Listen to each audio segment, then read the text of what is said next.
Olá, caro ouvinte, tudo ok com você? Aqui quem fala é o Alex de Souza, do canal Alex Reflexões. Um abraço enorme para quem está assistindo o meu vídeo. Espero que, para quem esteja assistindo, goste muito desse tema de abertura de uma investigação teológica, de um tema um tanto que impactante, palpitante, ok?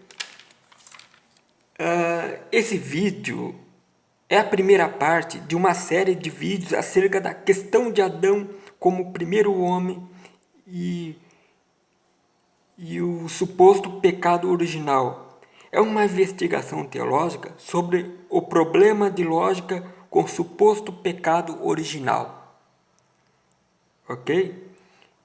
Será que a questão de Adão como primeiro homem da Terra tem mesmo lógica? Será aceitável pela razão? Será que isso é coerente? Muitos líderes eclesiásticos, líderes de religiões, líderes sacerdotes, pastores, bispos, padres, líderes das igrejas, né, das denominações cristãs, principalmente, e, e do judaísmo, eles querem fixar na mente das pessoas a ideia de que temos que pagar pelo erro de Adão, que nós somos pecadores pagando pelo erro do nosso antepassado, suposto antepassado Adão, né? Temos que pagar e ponto final. É assim que eles querem que a gente entenda, sem questionar, né? Então eles repetem tantas vezes na cabeça dos ouvintes que isso se tornou como algo verídico, literal, e tentam tornar o absurdo como sendo algo lógico e aceitável, né? Então muitas pessoas são incoerentes e querem ser coerentes com essa questão de Adão, sem investigar, ok? Mas isso é só feito na contorção, na manobra do raciocínio, uma contorção de raciocínio. Eles se contorcem para dizer que é lógico que nós temos que pagar pelo pecado de Adão, que isso é coerente. Tá? É um desvio e uma distorção da mais pura lógica e sinceridade do ser humano. Isso eles tornam isso ser, eles tentam de todas as formas fazer as pessoas acreditarem de fato que nós pagamos pelo erro de um primeiro casal, porque a ideia do pecado original é o alicerce principal da filosofia judaico-cristã. E sem o literalismo do pecado adâmico, a doutrina da igreja não se sustentaria. Ok? Então, é assim, muitos líderes eclesiásticos, sacerdotais, tentam fisgar as pessoas pelo sentimentalismo, palavras bonitas e suaves, promessas confortantes, né? E só pego aqueles versículos isolados, aqueles versículos bonitos da Bíblia, pescados, e não mostram as partes feias da Bíblia, que a Bíblia, a maior parte é coisa feia que tem ali. E eles só querem mostrar as coisas bonitas para ludibriar as pessoas, né? Então eles colocam palavras repetidas na mente para torná-las como verdade, assim, frases clichês, né? Colocam um bombardeio de ameaças teológicas para que você não questionar, né? Colocam medo, ameaçam, a ameaça de uma condenação eterna, né? Para você não questionar, para você não ir em frente. Eles enchem a sua mente de medo para produzir o pessimismo e o negativismo, dúvidas, abrindo janelas para o fracasso. Eles querem confundir você com todos esses ingredientes na sua mente, fazendo um balaio de gato para você ficar perdido, tipo um labirinto, né, do raciocínio. Você não consegue. Aos poucos a pessoa vai sendo robotizada, fica com a micróbio na mente, grilo na cabeça, se tornando um sujeito de mente primitiva.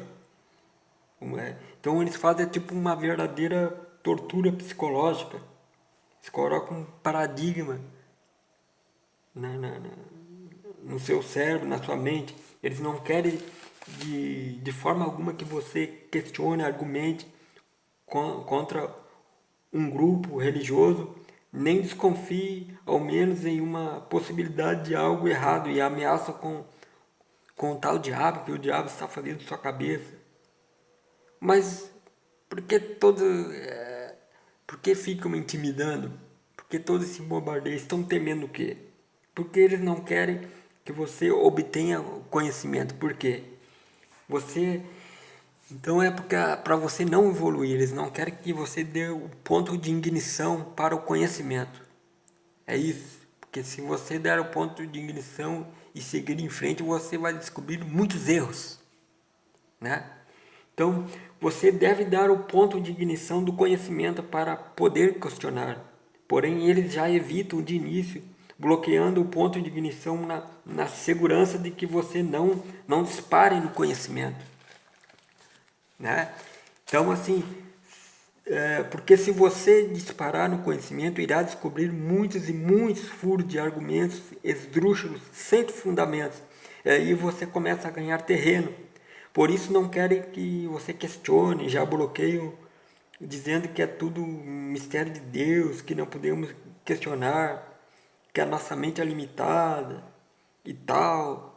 Mas se a nossa mente é limitada, não quer dizer que não possamos questionar, ok? Isso é um erro, é um equívoco que eles colocam na sua mente para você fazer aquele jogo de raciocínio, né? Não, e o fato da nossa mente ser limitada não quer dizer que a gente não possa pesquisar, estudar, seguir em frente. A verdade é que muitas pessoas não querem que você siga em frente porque assim convém para eles, né? Então nós vamos aqui para quem interessa e nesse primeiro vídeo está intitulado assim Paralelismo de mitos e relatos. Nós vamos ver que muitas partes da Bíblia aqui nesse vídeo e mais dos outros vídeos a gente vai vendo aos poucos que é tudo plágio de outras histórias mais antigas do que a Bíblia, né? De civilizações muito mais antigas, são cópias, apenas paródias, né? Tipo protótipo de outras histórias. Então preste muita atenção no que eu vou dizer agora. É interessante de se notar, ao se ler o início da Bíblia em Gênesis sobre a queda de Adão, que a ideia de um Deus antropomórfico, com qualidades humanas, apresentado pelo antigo povo hebreu, é descancaradamente flagrada de forma pueril em algumas narrativas, tornando assim essas mesmas narrativas tão míticas na forma superficial quanto aquelas narrações mitológicas religiosas acerca da criação do universo, da terra e do homem, contados em diversas culturas pagãs inimigas dos hebreus e até mesmo por civilizações não destacadas na Bíblia, ou seja, povos fora da Bíblia que existiram em muitas outras partes do mundo. Só um exemplo, as civilizações pré-colombianas das Américas.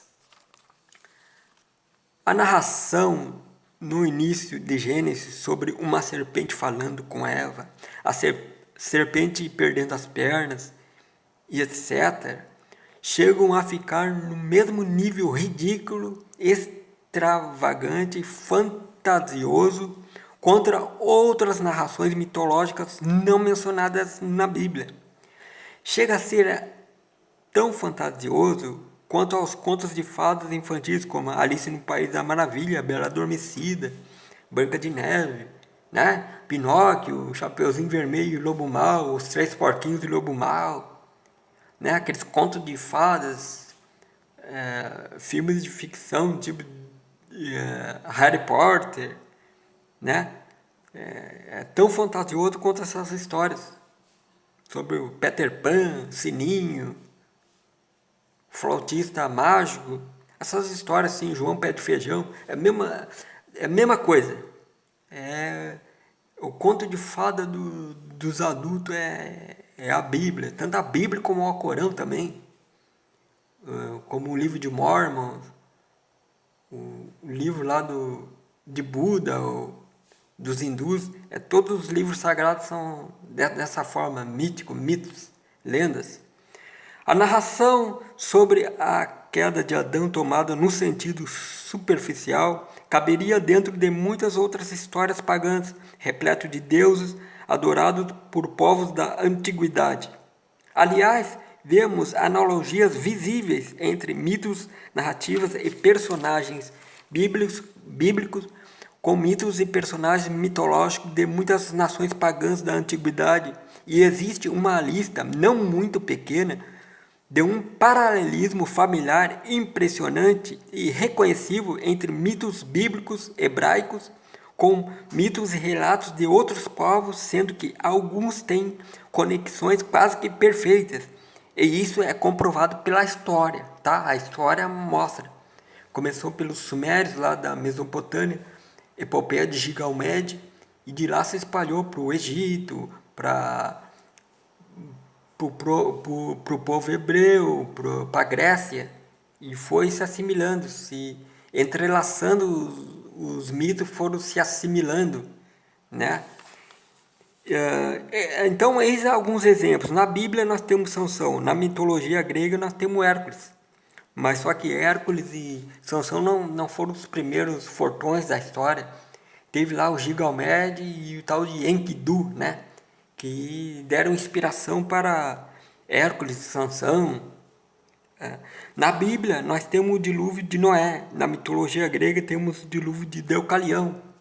Então, Deucalião e Noé também são plágios de um herói lá da lenda da epopeia de Gilgamesh, que trouxe o dilúvio, Utnapishtim, uma coisa assim, né? Na Bíblia nós temos a narrativa do Deus, do Elohim, Javé, ou Jeová, criando o homem do solo e do barro. Na mitologia grega, Zeus ordenou Prometeu criar o ser humano do pó, né? Do pó da terra e do barro. Então é assim, na Bíblia temos o famoso relato de Moisés ainda bebê encontrado na beira do rio Nilo, dentro de um cesto encontrado pela princesa filha do faraó do Egito. Caso semelhante, fora da Bíblia, tem historicamente um relato que conta que Sargão de Acádio, né, grande rei da Mesopotâmia, que quando bebê foi posto numa cesta de rede para evitar um infanticídio e lançado em um rio, e depois foi encontrada, criada pela rainha Acádia. Na Bíblia temos o relato de Moisés no monte Sinai recebendo os 10 mandamentos escritos pelas mãos do Deus Jeová em uma tábua de pedra. Na mitologia grega temos Minos da ilha de Creta, que ascendeu a um monte onde Zeus lidera as leis sagradas, enquanto que na Índia o grande legislador era Manu. Ok? Então é assim os paralelismos. E assim, o paralelismo entre as mitologias bíblicas e outras mitologias fora da Bíblia se ligam em diversos pontos. né? Por causa dos antigos sincretismos, dos plágios. Mas, caro o ouvinte aí, o importante é que tudo isso nos deve passar pelo crivo do raciocínio antes de raciocinar o início de Gênesis. Então, esse vídeo é só uma preparação para outros, para vocês começarem a entender a questão. Há estudos preciosos que comprovam que algumas narrações fantasiosas que lemos na Bíblia são resultado de sincretismo religiosos entre os hebreus com os sumérios e outros povos pagãos que antecederam os hebreus. Eis que poderia ter surgido então os primeiros sincretismos da sociedade humana.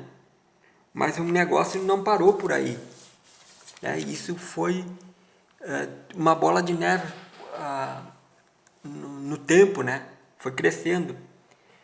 Então, mais para frente, para completar o livro Bíblia e chegar até os nossos dias, ainda com suas várias traduções, teve que passar por filtros como os concílios de Nicéia, concílio de Creta, 330, 325, né, nos anos depois de Cristo, onde filósofos, doutores da época misturaram os escritos dos papiros das leis sagradas dos hebreus com mitos e lendas de livros supostamente sagrados de vários povos pagãos vindo de várias partes, conquistados por Roma. Povos que tiveram seus livros e seu conto sobre a criação, a formação do homem e também assim seus deuses que criaram o universo, o céu e a terra, pois e tal, né? Então os mitos se assimilaram muito. Então surgiu a Bíblia, que é inevitavelmente uma salada de mitos e lendas, no intuito de criar uma única religião para o Império Romano. O cristianismo, né, de Constantino. Constantino deu um golpe de Estado político, criou o cristianismo, com plágios, né? Começaram assim a saga de sangue do catolicismo e a perseguição aos que quisessem se opor ao cristianismo, que é uma paródia de outras religiões anteriores, como o mitraísmo, né? Que Cristo é o plágio de Mitra, de Zoroastro e tudo mais. Então nós encontramos alguns relatos parecidos, e eis que eu vou dizer aqui. Na epopeia de Gilgamesh, temos assim: a deusa então concebeu em sua mente uma imagem cuja essência era o mesmo Anu, o deus do firmamento. Ela mergulhou as mãos na água e tomou um pedaço de barro. Ela deixou cair na selva e assim foi criado o nobre Enkidu, aquele fortão Enkidu, né? Então está parecido ali com a narração de Gênesis, que assim em Gênesis conta a história do homem feito de barro, que todo mundo conhece, né? Então vamos para outra agora. Em uma antiga mitologia chinesa, encontramos uma história em que Nuha e Fuxi foram os únicos sobreviventes de um antigo dilúvio. Quando as águas baixaram, o casal havia adquirido o corpo de serpentes e juntos criaram as plantas e os animais, estes sendo os seus filhos. Então tornou a deusa da fertilidade ao consertar o mundo e criar os humanos com bolas de lama, né? Novamente tem a lama e o barro como um elemento universal, né? Contado em todas as histórias e lendas. Para os incas, o Deus Supremo Viracocha criou os homens do barro, né? Então é assim, em que o Deus Supremo dos sumerianos criou também o homem do barro. Na mitologia maia, haviam deuses que tentaram criar o homem da lama primeiro, né? Tentaram fazer o homem primeiro da lama, porém esse se desfez. Mas novamente nesse mito aqui, a lama, o barro está presente em todos os mitos, né? O elemento universal. Então dá para fazer aí uma comparação com o pecado de Adão, né? Existem muitos relatos parecidos. Então, é assim, eu vou ficar por aqui nesse vídeo. E vou dizer para vocês que esse mito de Adão e Eva é mais simbólico que literal.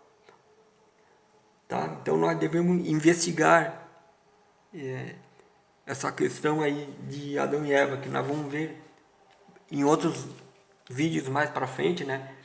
Então não devemos dar credibilidade só porque o pastor falou, só porque o padre falou, só porque o bispo falou, só porque a Bíblia diz, ou o Corão diz, ou a Torá diz.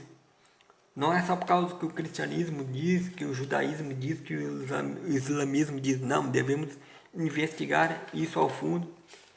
E isso é uma coisa sem coerência e é mais simbólico do que literal. Ok? Então é assim, caro ouvinte, você deu um joinha aí e quem gostou, dê a sua opinião, se inscreva no meu canal, ajude esse canal a crescer. Então, muito obrigado, até mais ver o próximo vídeo. Vai vir bastante coisas legais. Até mais ver. Tchau, tchau.